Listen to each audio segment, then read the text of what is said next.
Patung Pulau Dewata. Berdiri kokoh sebuah monumen yang menjadi saksi bisu perjuangan rakyat Bali.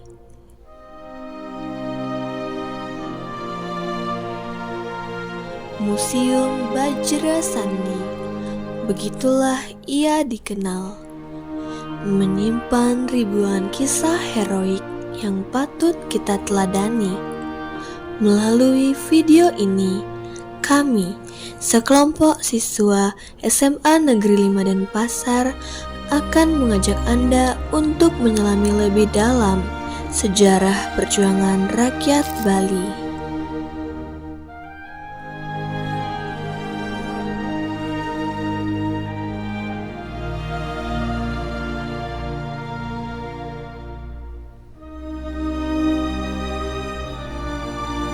Monumen Bajra Sandi dibangun sebagai penghormatan perjuangan rakyat Bali, berlokasi di Jalan Raya Niti Mandala Reno Denpasar, tepat lokasi Perang Puputan Badung tahun 1906.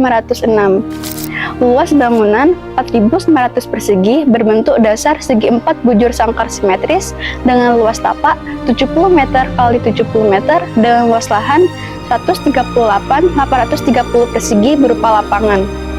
Ide pembangunan Monumen Bajra Sandi dicetuskan oleh Gubernur Bali Profesor Dr. Ida Bagus Mantra pada tahun 1980. Kemudian dimenangkan oleh mahasiswa jurusan arsitektur Universitas Udayana. Sejarah Bajra Sandi memiliki arsitektur khas Bali. Pembangunannya syarat akan makna filosofi agama Hindu. Kata Bajra memiliki arti genta. Dalam pendeta Hindu, genta biasanya digunakan untuk ketika sedang melakukan upacara keagamaan pada saat pengucapan mantra. Nah, jadi monumen ini tidak hanya memiliki nilai filosofi Hindu, Monumen Bajra Sandi juga syarat akan simbol kemerdekaan. Anak tangga yang berada di pintu utama monumen berjumlah 17, tiang agung yang berada di bagian dalam monumen jumlahnya 8 yang memiliki ketinggian 45 meter. Angka-angka tersebut adalah tanggal kemerdekaan Indonesia, 17 Agustus 1945. Pendapat teman-teman saya ini menunjukkan bahwa sejarah tidak hanya sekedar kumpulan fakta, tetapi juga menginspirasi kita untuk merenungkan nilai-nilai kemanusiaan yang universal. Melalui berbagai diorama yang ada di museum ini, kita dapat menyaksikan langsung bagaimana perjuangan rakyat Bali dimulai dari masa prasejarah hingga mencapai masa kemerdekaan. Jumlah diorama yang ada di Museum Bajra Sandi berjumlah sekitar 33 diorama.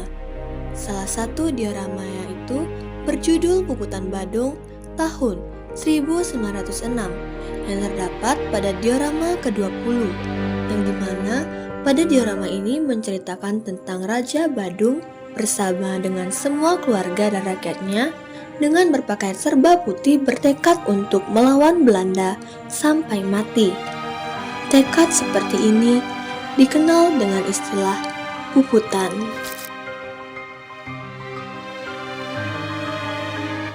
Kak, selamat siang. Kita dari SMA 5 mau ngelakuin tugas wawancara. Sebelumnya nama kakak berdua siapa? Saya Grace. Saya Tiwi. Oke. Jadi di sini kita ada beberapa pertanyaan tentang Museum Bajra Sandi. Yang pertama dibacakan oleh teman saya. Untuk pertanyaan yang pertama, bagaimana sejarah terbentuknya Museum Bajra Sandi sebelum menjadi seperti yang sekarang? Jadi sejarah dibentuknya Monumen Bajra Sandi ini adalah untuk menumbuhkan semangat generasi muda dan untuk mengenang jasa para pahlawan kita. Nah, untuk pembangunan dari museum ini itu pada awalnya itu pada tahun 1988 dan selesai pada tahun 2003. Jadi pada tahun yang sama juga diresmikan juga monumen ini dan dibuka untuk umum dan diresmikan oleh Presiden kelima kita yaitu Ibu Megawati Soekarno Putri pada tanggal 14 Juni 2003. Baik, jadi di sini saya akan memberikan pertanyaan kedua. Di pertanyaan kedua ini dari seluruh total diorama yang berjumlah sekitar 33 diorama, menurut kakak-kakak sekalian, diorama yang menurut kakak paling mengesankan itu diorama apa? Baik, kalau saya sendiri sebetulnya semua diorama saya suka. Karena saya mengerti, saya tahu, saya belajar bagaimana terbentuknya sejarah di Bali. Tapi yang paling saya terkesan itu ada diorama 30. Karena ternyata dulu Bali itu namanya Sunda Kecil, bukan namanya Bali. Jadi di situ terus diproses mereka. Ada namanya diskusi, di Banjar, bagaimana pembentukan Banjar. Sehingga dari diorama yang ada 33 di tempat ini, saya paling suka diorama 30. Oke, saya akan membacakan pertanyaan ketiga. Apa makna dari seluruh setiap bentuk bangunan yang ada di bangunan Vajrasandi ini? Baik, kalau untuk di paling atas ada namanya Gucia Merta. Itu disimbolkan sebagai kumba, yang artinya semacam periuk. Dia itu dilihat di bagian atas monumen. Lalu yang kedua ada yang namanya ekor naga Basuki. Itu terwujud dekat Suamba dan kepalanya pada Kori Agung. Yang ketiga ada yang namanya badan bedawang Akupa yang diwujudkan sebagai landasan monumen, yang berarti kepalanya pada Kori Agung tadi yang kedua itu. Lalu yang itu ada namanya Gunung Mendara Giri yang diwujudkan dengan monumen menjulang tinggi.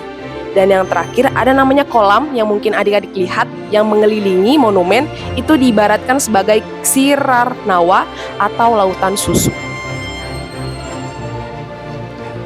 Oke, makasih buat jawaban-jawaban yang telah kakak berikan. Segitu aja pertanyaan dari kami tentang wawancara Museum Vajrasandi.